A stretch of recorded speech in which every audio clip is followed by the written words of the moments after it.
that large language models hallucinate. So let me share my screen and show you what I'm talking about. And I was just working on a blog post this week with Gemini and actually about using Gemini's agentic browser. And I wanted to point out that I was using the paid version of Gemini. So I hopped into Gemini and I said, "Hey, Gemini, just tell me what I get, what version I'm on and what I get."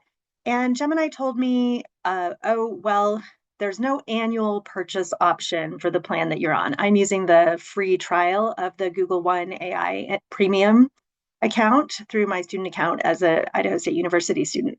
So it told me that, and I was like, "Huh, that's a head scratcher." So I actually went to my Google One account, the source of truth on this.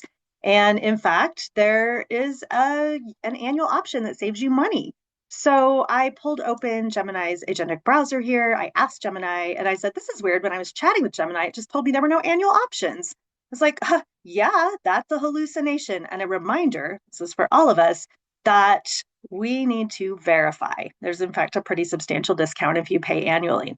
And it didn't believe me at first, so I said, "See for yourself." I moved the chat over, and it said, "Yep, sure enough." Because I showed it that here's what you said, and it was like, "Oh, I see now. That's a problem."